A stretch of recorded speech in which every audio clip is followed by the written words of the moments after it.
Merci, bonjour à toutes et à tous. Comme je vais présenter ici des idées, à la fois comme philosophe de formation, mais aussi et peut-être surtout comme responsable à la Fondation Médéric Alzheimer du soutien à la recherche et à l'innovation sociale. Et comme sous-titre à mon exposé, je vous propose le sous-titre suivant, Voyage au pays de l'innovation. J'ai essayé de concevoir mon exposé un peu de la sorte.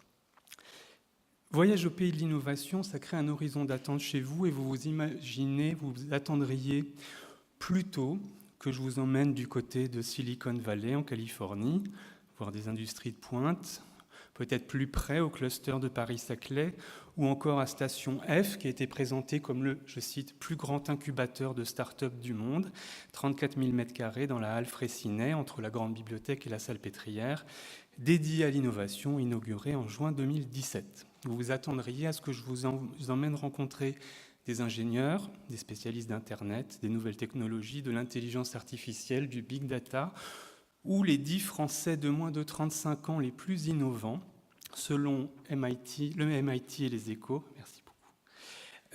Il y a quelques jours, je vous en cite quelques-uns.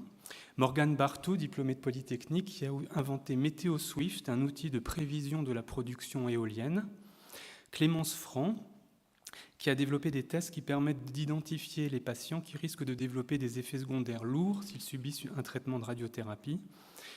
Sylvain Gariel, diplômé de Normal Sup et des Mines, qui a développé rien de moins qu'une imprimante capable de fabriquer de l'ADN synthétique. Ou Bénédicte Soissant, qui a créé une plateforme de recommandation RH qui utilise l'intelligence artificielle pour proposer aux services de recrutement des entreprises des profils de candidats adaptés et surtout qui ne répondent pas à un ensemble de préjugés qui pourraient aboutir à des discriminations. Vous vous doutez bien que ce n'est pas de ce côté-là que je vais vous emmener, parce que pour la Fondation, qui observe depuis plus de 15 ans les pratiques de terrain aussi bien en France qu'à l'étranger, l'innovation, elle est aussi, nous semble-t-il, dans des lieux où on l'attend moins, dans des maisons de retraite médicalisées, dans des accueils de jour.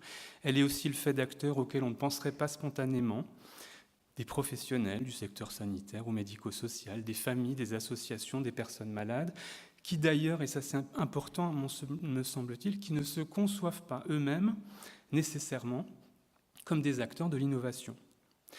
Par innovation dans ce secteur, je pense à des choses très concrètes, des nouveaux dispositifs, le dispositif Maya, les équipes spécialisées Alzheimer, les nouvelles compétences qui vont avec, les assistants de soins en gérontologie, les gestionnaires de cas. Il y a eu une inventivité ces dernières années en France pour essayer de développer des réponses plus adaptées. Je pense à des nouveaux modes d'accompagnement. Dans l'atelier de hier a été évoqué l'utilisation le recours à la méthode Montessori. Dans l'accompagnement des malades d'Alzheimer, on pourrait penser au modèle qu'on a développé à la Fondation, le modèle Evalzheimer également. Il y a une extrême vitalité du secteur, des familles, des associations, des malades eux-mêmes, à la fois pour améliorer cet accompagnement, pour changer les réponses, aussi pour faire évoluer le modèle de la maison de retraite. Je pense aux EHPAD hors les murs, aux modes alternatifs d'hébergement. Les maisons de Kroll ont été beaucoup citées hier. On pourrait citer également la maison du Til au centre-ville de Beauvais, avec une colocation de personnes atteintes de maladie d'Alzheimer. On pourrait citer aussi l'évolution très rapide qu'on a constatée des formules de répit. On les avait étudiées en 2008, on les a réétudiées en 2011. Elles sont énormément, en très peu d'années, flexibilisées, assouplies, diversifiées, en pensant au week-end, en pensant à la nuit. Il y a des dispositifs pour favoriser le partage des expertises. Le collectif Ding Dang Dong est évidemment, de ce point de vue-là, pour moi, un exemple d'innovation sociale. Et puis il y a des nouveaux modes d'organisation. On organise avec la Fédération hospitalière de France un prix sur améliorer l'accueil à l'hôpital, l'accueil aux urgences, c'est des innovations organisationnelles. Pierre Crolac-Salmon a parlé hier de parcours de prévention des troubles du comportement en région lyonnaise. Et enfin, on pourrait penser aux actions qu'on prime dans le cadre de notre prix avec la Fondation de France pour une société plus sensibilisée et plus accueillante. Et c'est des innovations très modestes, souvent. Un des prix qu'on a remis cette année, l'an dernier, ça concernait une bourse aux plantes, l'organisation annuelle d'une bourse aux plantes dans un établissement d'hébergement, simplement parce qu'elle est pensée comme un moyen d'ouvrir l'établissement sur son quartier, sur l'extérieur, de faire venir les familles, de faire venir les voisins, de rencontrer les tiers. Donc ce dynamisme des personnes concernées au sens large, même si elle est évidemment moins médiatique, moins spectaculaire, plus modeste, plus discrète, même si elle le fait de gens qui ne se pensent pas, qui ne se conçoivent pas, qui ne se reconnaissent pas nécessairement comme des acteurs de l'innovation, je pense qu'il est urgent de leur apporter la reconnaissance, de leur conférer la dignité qu'elles méritent, pas seulement leur rendre hommage, pas seulement vous rendre hommage, encourager, soutenir, reconnaître cette capacité d'innovation, cet esprit d'initiative, d'invention, d'ingéniosité, de créativité du secteur médico-social et des familles, des associations, des malades. Sylvie Grécourt disait hier, quand on a redécouvert le totem, nous, soignants, on a l'impression qu'on ne fait rien d'important. Et dans les ateliers, on a entendu, moi je bricole, moi je fais des essais. Il y a une grande modestie dans la façon dont vous parlez de ce que vous faites. Moi je référerais plutôt à l'expression qu'avait utilisée Alain Cordier à propos des personnes impliquées dans l'accompagnement des personnes atteintes de troubles cognitifs. Il avait parlé d'explorateurs des confins. Dans un colloque des ASH à Paris en novembre 2016 sur l'innovation sociale, on a parlé de défricheurs. Et c'est ça que j'aimerais étudier ici, à la fois pour se demander en quoi tout ce que je viens de nommer relève de l'innovation et de l'innovation sociale, pour essayer de préciser un peu ce concept, à la fois pour se demander pourquoi il est utile et à quelles conditions il faut lui reconnaître une valeur éthique, et enfin, qu'est-ce que ça signifie, le reconnaître, le stimuler ou l'encourager, dire quel est son sens politique. Je vais m'inspirer dans ces analyses, je me suis beaucoup inspiré dans ces analyses d'un article d'un philosophe qui s'appelle Thierry Ménissier. C'est un article qui est paru en 2011 dans la revue Clésis, sous le titre « Philosophie et innovation » ou « Philosophie de l'innovation ». Alors, commençons par le plus difficile, le concept, l'analyse conceptuelle. Qu'est-ce que innover? Qu'est-ce que l'innovation sociale? Je vais essayer de faire comme Armelle de Bru, juste au sens où je vais commencer par l'étymologie. Innover, vous avez un préfixe in, un verbe noware, renouveler, dans lequel se trouve novus, neuf. Ça nous apprend deux choses simples, qu'on entend déjà dans le mot lui-même. C'est qu'avec l'innovation, on n'est pas dans le monde de Parménide, ce philosophe grec réputé pour être l'inventeur de la métaphysique, pour qui l'étoffe du réel, c'est l'être immobile, éternel, inengendré, impérissable. Avec l'innovation, on n'est pas dans le registre de l'immobilité, de la stabilité, de la permanence. On est beaucoup plus dans le monde d'Héraclite, le philosophe du mouvement, pour qui rien n'est jamais stable, pour qui tout devient, on est bien entendu dans le registre du changement, de l'évolution, de la transformation, du mouvement. On est dans le monde du devenir. L'innovation a en ce sens beaucoup en commun avec l'invention, cette notion qu'Armelle de Bru a remarquablement analysée l'an dernier à Toulouse. Comme l'invention, l'innovation, c'est l'émergence de la nouveauté sous la pression d'un manque ou d'une nécessité. Armelle de Bru nous avait dit « Pourquoi est-on amené à inventer ?» Parce que c'est nécessaire pour sortir du désarroi ou du désastre. Elle avait pris l'exemple de l'agriculture. L'invention de l'agriculture a permis aux populations de survivre. C'est une ressource pour que l'espace et le temps restent habitables. Et elle avait pris l'exemple des maladies neuroévolutives en disant qu'on est forcé à l'invention du fait des métamorphoses qu'imposent ces maladies.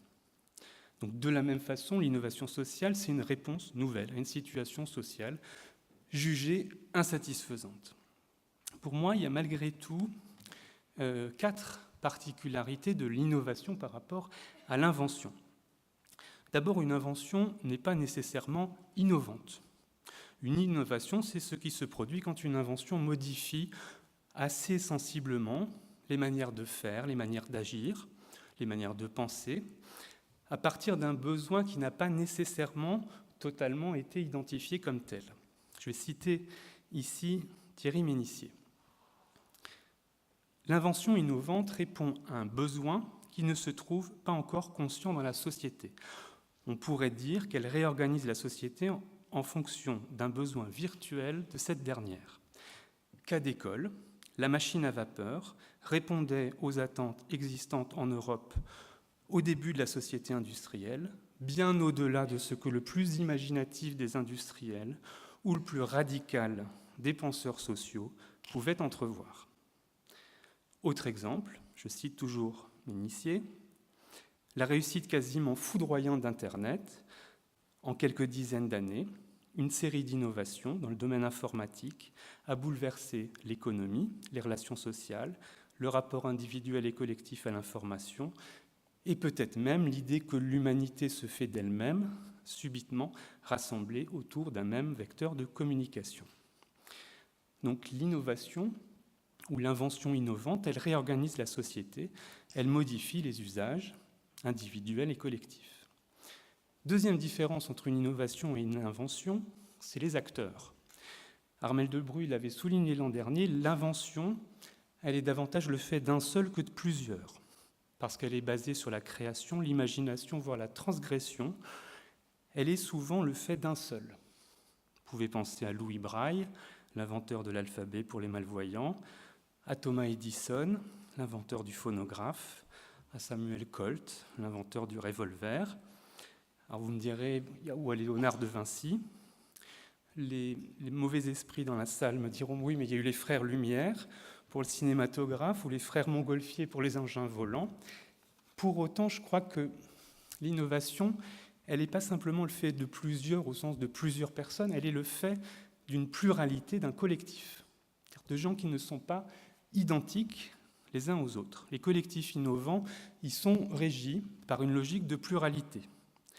Par exemple, quand on dit que les personnes malades deviennent, et leurs familles deviennent des co-chercheurs, ce n'est pas simplement au sens où il faut rechercher leur consentement ou leur assentiment pour entrer dans un protocole de recherche, c'est parce qu'on imagine qu'ils peuvent co-construire avec les chercheurs du biomédical ou de la santé publique et des sciences humaines, co-construire, par exemple, les modalités d'un protocole de recherche. De la même façon, on a soutenu à la Fondation le jardin Art, Mémoire et Vie au CHU de Nancy, et Thérèse Jonvaux, qui l'a porté, cette innovation, elle a eu la particularité d'associer tous les personnels de l'hôpital, les jardiniers, les agents d'entretien, les malades, les familles, des artistes locaux, à la fois au début, au milieu et à la fin du processus. Troisième différence, c'est le comment. Alors que l'invention, c'est une émergence de la nouveauté, je crois que dans l'innovation, il y a quelque chose de plus. Il y a l'idée d'un renouvellement.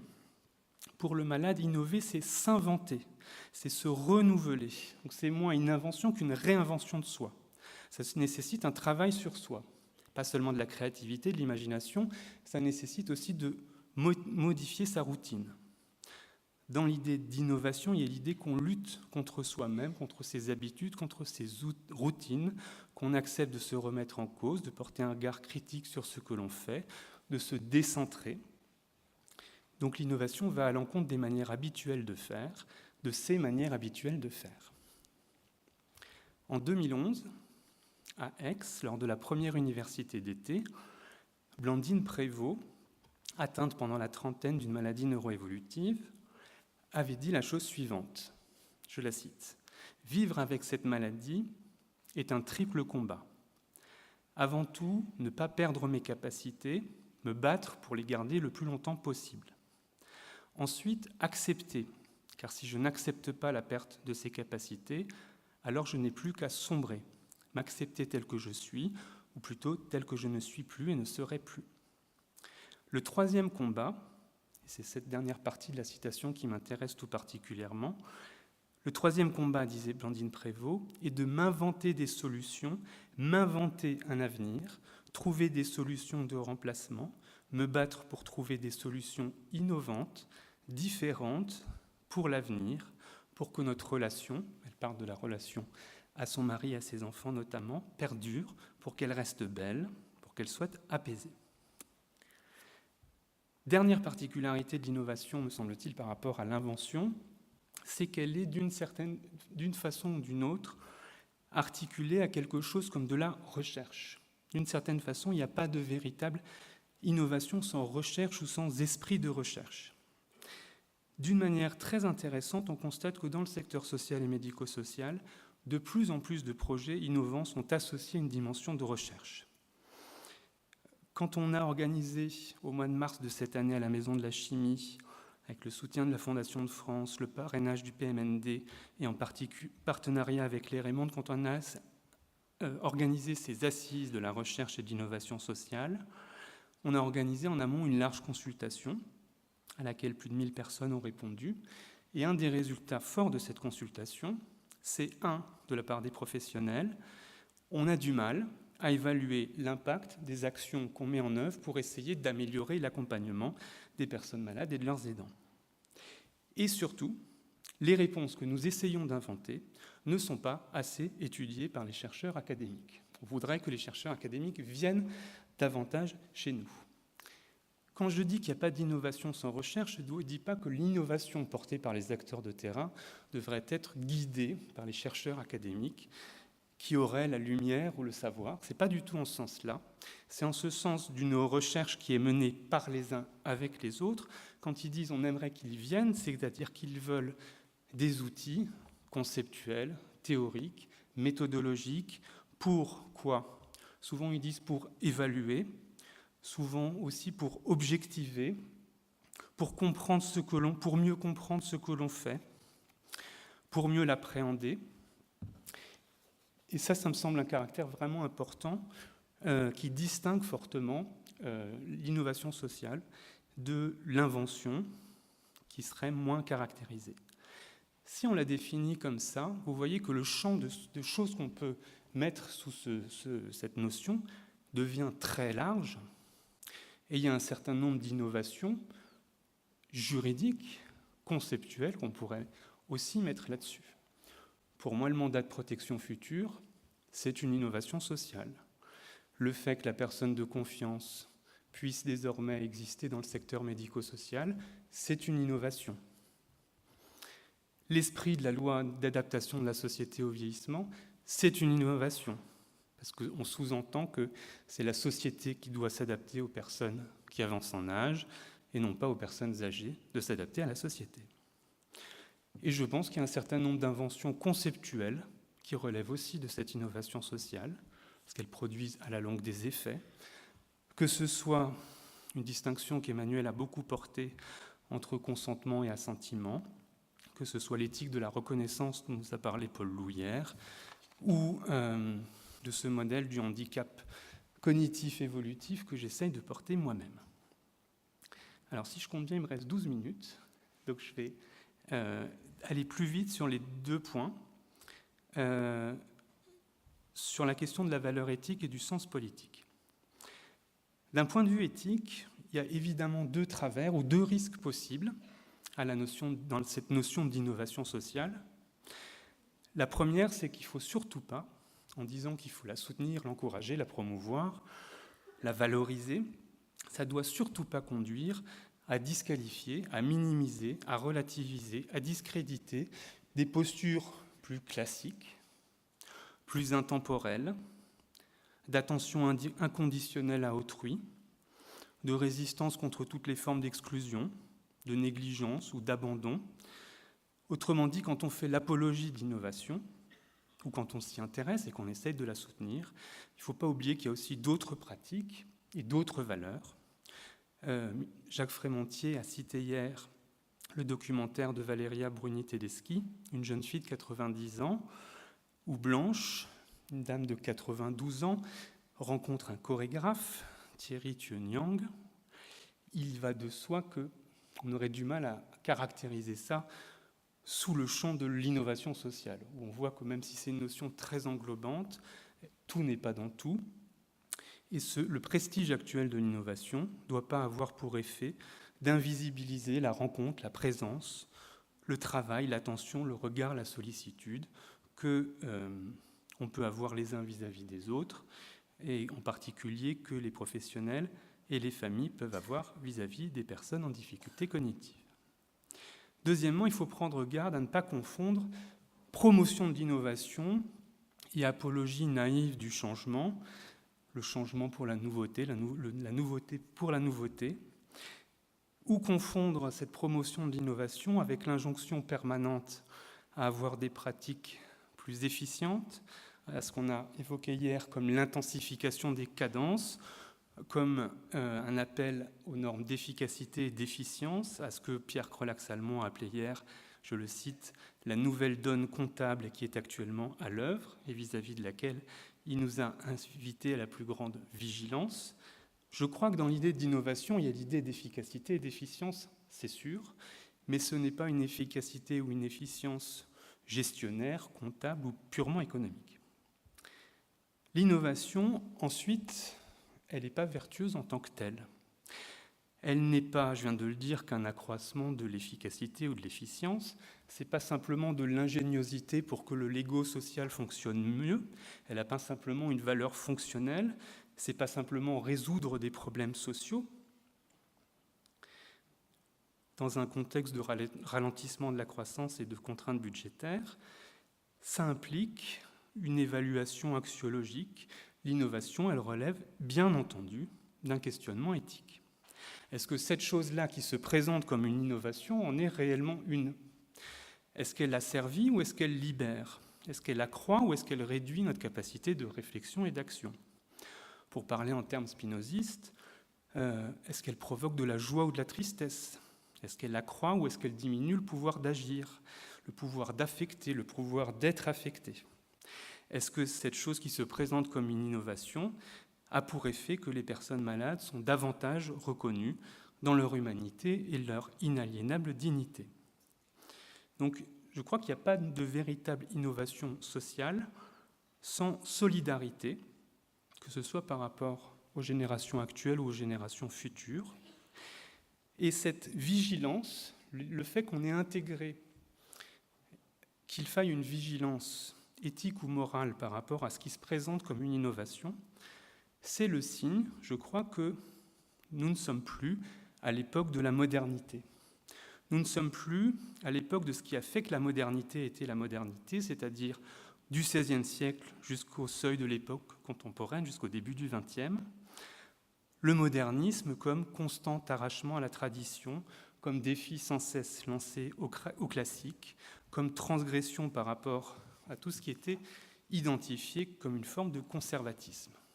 Nous ne croyons plus que l'histoire humaine obéit à une dynamique favorable de progrès, que la connaissance scientifique et technique permet nécessairement d'améliorer les conditions d'existence de l'humanité, voire un perfectionnement de l'homme. Nous sommes dans une époque dite, pour ça qu'on dit qu'elle est post-moderne, c'est que nous avons sur ces deux notions, à la fois cette notion de progrès, et peut-être aussi sur cette notion d'utopie, on est beaucoup moins naïf, on est beaucoup plus critique. Et pourtant, Thierry Ménissier, à la fin de son article, pointe cette idée, et je crois qu'il a tout à fait raison, et dans les débats qu'on a eus hier, le concept était quasiment nommé. On peut se demander si avec l'innovation, avec l'innovation sociale, avec toutes ces actions extrêmement concrètes que j'ai citées au départ, ce n'est pas d'une certaine façon une façon de régénérer notre rapport avec l'avenir. Bien entendu, on n'est plus dans des sociétés de l'utopie, on n'a plus d'idéologie qui nous propose un avenir meilleur, mais peut-être malgré tout que toutes ces innovations, ce sont de petites utopies du quotidien. Peut-être qu'on n'a plus l'idée d'un progrès comme un déploiement de l'histoire sur laquelle l'homme aurait une maîtrise totale, avec un optimisme dans un avenir meilleur, et malgré tout, on l'a entendu et dans l'exposé d'Armelle Debru, quand elle parlait sur social de l'optimisme par rapport à l'avenir, de Pascal Dreyer qui a parlé de construire un monde commun, de Paul Loup, Dubuc, qui a dit que la reconnaissance permettait de désigner l'horizon d'une société de la reconnaissance. S'il n'y a pas là-dedans quelque chose comme l'idée d'une utopie, de reconstruire quelque chose, sans naïveté, je ne sais pas ce que c'est.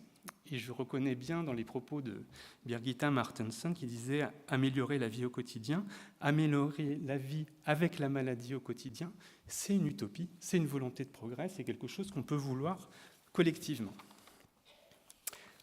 Du point de vue politique, ce sera mon dernier point, Jacques Frémontier l'a souligné hier, c'est souvent du terrain, et c'est peut-être de plus en plus souvent du terrain, d'en bas, comme disent les gens qui sont en haut, qui se croient en haut, que provient l'invention et l'innovation. C'est-à-dire que ça vient souvent de ce qu'on appelle la société civile, plutôt que de l'État. C'est pas top-down, c'est bottom-up.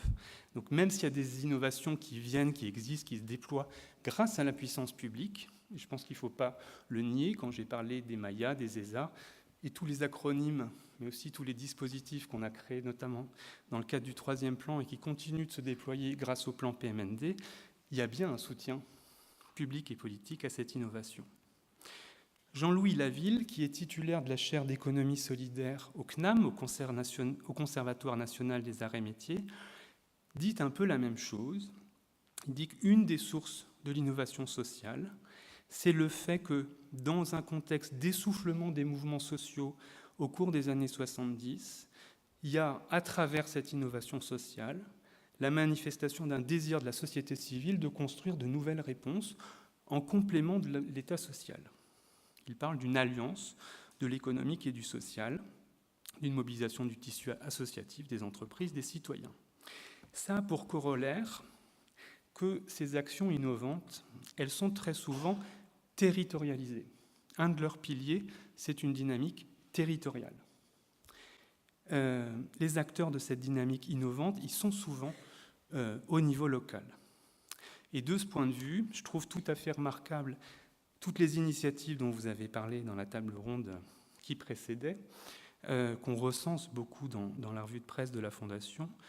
On a parlé de l'aéroport d'Israult, qui essayait de sensibiliser l'ensemble de son personnel aux personnes en difficulté cognitive. C'est le cas de certaines banques en Écosse, de Rabobank aux Pays-Bas. Il y a des églises dementia friendly, où on a sensibilisé à la fois les pasteurs, les prêtres et un certain nombre de gens de la communauté aux attentes et aux besoins particuliers des personnes en difficulté cognitive. Il y a évidemment l'initiative à Rennes de Bistrot Mémoire, que nous sommes heureux d'avoir soutenue dans le cadre d'une alliance avec d'autres fondations européennes. Ce que ça veut dire, c'est qu'il y a quand même un paradoxe de cette innovation sociale. Et nous, à la Fondation, comme on est observateurs, mais on est aussi promoteurs de cette innovation, c'est à la fois la force et la fragilité. Ce qui fait la force et la fragilité de l'innovation sociale, c'est la même chose. Ce sont les femmes et les hommes qui, dans une dynamique locale, essayent de créer de nouvelles choses. Il faut les soutenir, il faut les promouvoir, il faut les repérer, c'est ce qu'on essaye de faire, les valoriser, créer les conditions pour que cette innovation puisse exister. Les accompagner, pour nous, c'est à la fois les financer, mais pas seulement être un guichet, les aider à mieux cerner les objectifs de leur projet, à formaliser ce qu'ils essayent de faire, à anticiper les difficultés, à valoriser, parfois même à mettre en mots ce qu'ils ont réussi à faire, à le mettre en perspective. Et de ce point de vue-là, il y a un enjeu essentiel, c'est l'enjeu du changement d'échelle. Si ce sont des initiatives locales, le passage de quelque chose de localisé, d'unique, d'une pépite à quelque chose qui se déploie plus largement, c'est important, mais il faut en même temps faire extrêmement attention à tout ce qui peut stériliser cette créativité. Des cahiers des charges beaucoup trop détaillés, beaucoup trop prescriptifs, ça stérilise évidemment cette inventivité, et il y a une difficulté majeure pour déployer à large échelle les interventions qui ont fait la preuve de leur efficacité. C'est aussi quelque chose qui nous a été massivement dit dans la consultation qu'on a menée. Donc il ne s'agit pas, dans ce changement d'échelle, de dupliquer ou d'industrialiser, comme on le ferait d'une innovation technique. Il ne s'agit pas de dupliquer des bonnes pratiques. Il faut essayer de décliner, de disséminer, de faire essaimer des pratiques inspirantes, de les faire connaître pour qu'elles puissent être partagées. Et c'est très certainement pour ça que c'est important d'être associé à une dimension de recherche. Les appels à projets, ils devraient servir de vecteur à la dissémination pour identifier les facteurs de succès et les conditions de réussite d'une innovation. Je conclus. Vous avez vu que mon propos a été finalement assez simple. J'ai essayé de montrer que la science et la technique n'ont pas le monopole de l'innovation, qu'à côté de cette innovation scientifique et technique, vis-à-vis de laquelle, pour ma part, je suis quand même très admiratif, l'innovation sociale se développe aussi, plus discrètement, tout particulièrement dans le domaine des maladies neuroévolutives, tout particulièrement du fait des personnes malades et de leurs familles.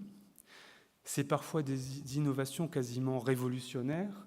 Je pense aux maisons de Kroll, quelque chose de révolutionnaire dans l'ambition, dans l'utopie des maisons de Kroll. Parfois, c'est des choses beaucoup plus modestes. Je parlais de la bourse aux plantes pour maintenir les liens familiaux ou pour ouvrir un établissement d'hébergement sur son quartier. Mais l'enjeu, l'important n'est pas là. Il ne faut surtout pas minimiser ou relativiser ces petites choses, ces petits gestes. Il est tout à fait urgent de leur apporter le soutien et la reconnaissance qu'elles méritent.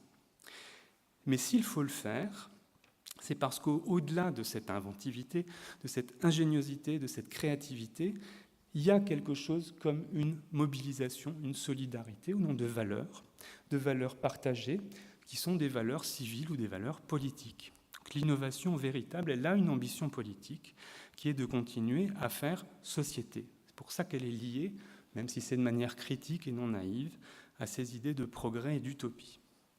En ce sens, il n'y a pas d'opposition entre l'innovation véritable et des attitudes plus classiques, plus intemporelles, de respect inconditionnel de la personne dans son humanité et sa dignité. Les acteurs de l'innovation sociale que vous êtes à la fois des défricheurs qui essayent d'inventer de nouvelles pratiques localement et des veilleurs qui restent fermes sur des valeurs, sur un esprit de résistance par rapport à certaines demandes, par rapport à certaines injonctions. Et pour autant, cette innovation, elle doit toujours faire l'objet d'une évaluation, d'un questionnement éthique. Je vous renvoie au cadeau que nous a fait hier matin Catherine Olivet. Une bonne manière d'évaluer quelque chose qui se présente comme une innovation, c'est de se demander, est-ce que cette chose, cette nouvelle pratique, ce nouveau dispositif, qui se présente comme une innovation, est facteur de plus ou de moins de solidarité? Est-ce que ça procure un bonheur, et un bonheur même éphémère, même fugace, tel qu'il peut, par exemple, être manifesté par le sourire d'une vieille dame? Il y a 2 sourires qui m'ont beaucoup marqué dans l'année passée, en plus de celui de Blanche dans le documentaire de Valeria Bruni-Tedeschi. C'est dans le cadre du prix qu'on a organisé en partenariat avec le réseau France Alzheimer sur le rôle et la place des familles en établissement. Le sourire de personnes malades très âgées que le personnel d'un établissement a emmené à la piscine avec leurs proches aidants, où ça constitue un moment pour se retrouver dans un moment de plaisir partagé. Et la photo qui illustre ce sourire parle absolument d'elle-même. Et un autre sourire, c'est une autre initiative extrêmement modeste d'un établissement qui s'efforce par tous les moyens possibles de faire qu'au moment de l'entrée en établissement, il n'y ait pas une rupture des liens familiaux et qui permet aux proches de venir effectuer des actes de soins, de continuer à effectuer des actes de soins qu'ils effectuaient quand la personne était encore chez elle. Ça passe par exemple, dans le cas qu'il nous raconte, d'autoriser une fille à continuer à raser son père, faire une partie de sa toilette et à le raser. Et on les voit dans la salle de séjour, le père rasé, assis, la fille derrière, avec la main sur ses épaules, et tous les deux, un sourire absolument radieux. Les acteurs de l'innovation sociale que vous êtes à la fois des défricheurs et des veilleurs. Je vous remercie.